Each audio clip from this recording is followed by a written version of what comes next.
I'm 55 and I have $1 million. Can I retire?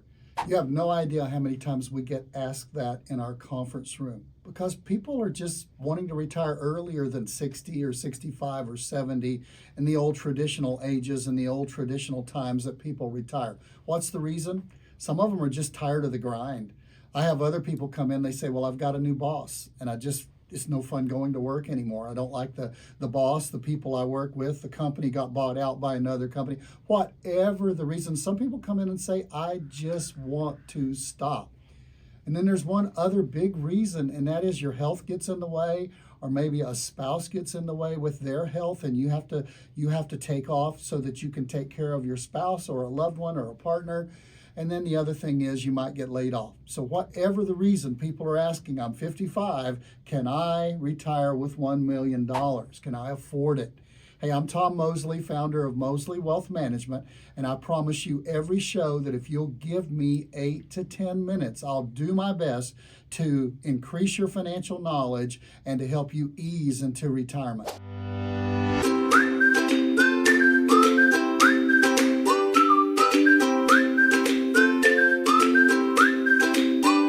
Today, I'm just going to cut to the chase. I think there are 4 things to consider if you're really serious about wanting to retire at the age of 55. Number 1, you need to consider all the good things. It's the go-go time for you because it's a good reason to maybe retire. You're healthier than you'll ever be again. You might be wealthier than you'll ever be again, and you've got that big bucket list, and you think there's no way that if I wait till I'm 65 or 70, I'm going to be able to accomplish all of the things on my bucket list. And why do I say go-go? I've always taught in my classes that I teach all over Southern California that there's 3 stages to retirement. The go-go stage, which that's the time you need to go and enjoy, and you never know how long that's going to last before your health causes an end to it or something else comes into play.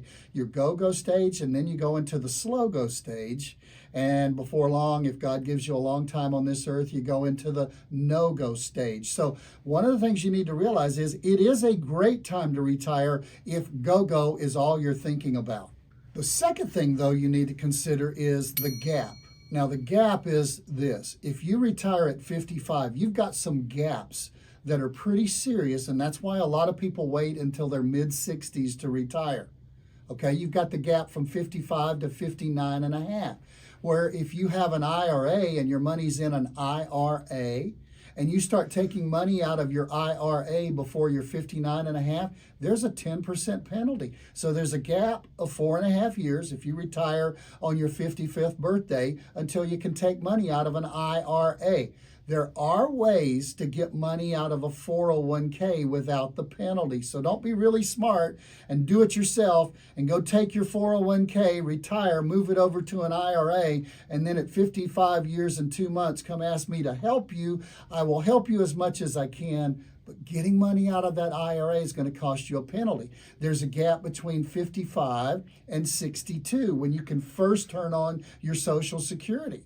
Oh yeah, Social Security is going to be a big part of your retirement, 40%. So that's a gap you need to consider. There's a gap between 55 and the age of 65 when you can qualify for Medicare.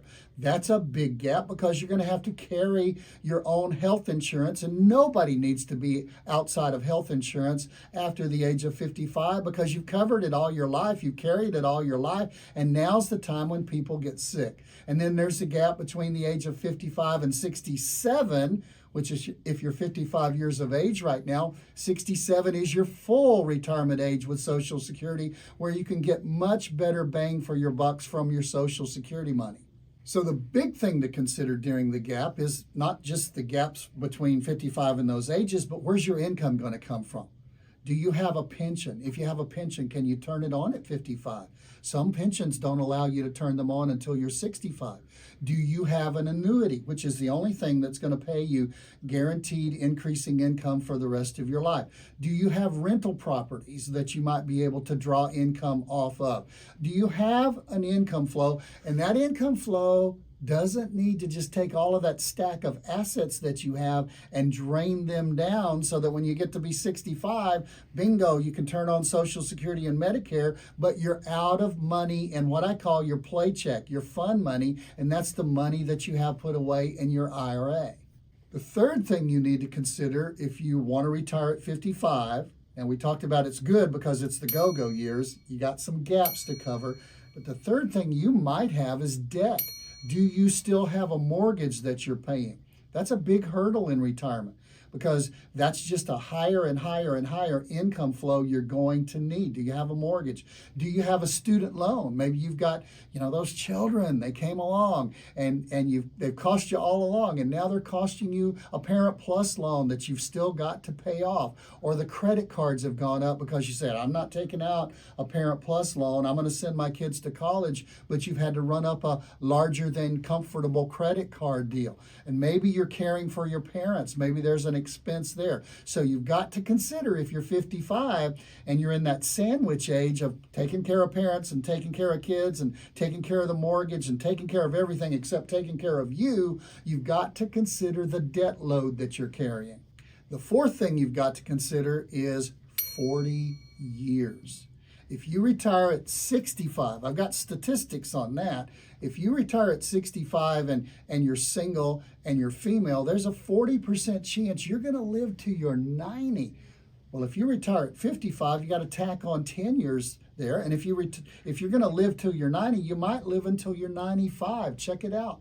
People are living longer and longer and longer. So what that does is think about how many times you're going to have to worry if your money's in the market and you're counting on a 6 or a 7 or an 8% growth average. Think about how many times the market's going to go up and how many times the market is going to go down. And if you're doing that for 20 years, that's quite a roller coaster. But if you're doing it for 40 years, that's a real long roller coaster. I remember my wife and I were riding a roller coaster not too long ago. It's the last roller coaster I will ever get on. And I'll remember that it was a short one. I was thankful for that. But I was so thankful that I was not on a long roller coaster. Now, you want to know the solution to all of these things? You want to know the solution to the go-go years and making sure you have enough money in the go-go years, covering the gaps until all of those programs kick in that can provide you income. You want to know the solution to your debt problem and having a plan to pay off your debt and to making sure that you've got income and it's going to last for 40 years. You want to know the solution to all of that? The solution to all of that is to have a plan, and that's what we do. That would solve every one of these. The plan would tell you how much money you can spend in the go-go years.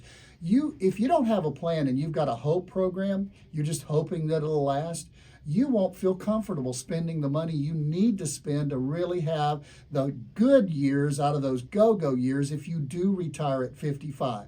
If you don't have a plan, then you're not going to know how you're going to cover that gap and be comfortable. I had a lady recently tell me, she said, the thing that I've liked about working with you through my retirement, because I've been in business 28 years, she said, the thing I like about working with you is you were just as concerned that I would be able to go to the grocery store when I'm 85 that I was when I was able to go to Venice when I was 65. So you're not going to have that comfortability to be able to go for the go-go years, to cover the gap, to cover the debt and get the debt paid off, and also then to last for those 40 years and be comfortable. If I'm going somewhere and there's beautiful scenery there, but if I look down and I see my gas gauge and that red light is on and I'm afraid I'm about to run out and I'm looking frantically for a service station and I'm hoping I get there before I run out, I miss all the scenery. I miss all the fun. I miss all the enjoyment of the trip.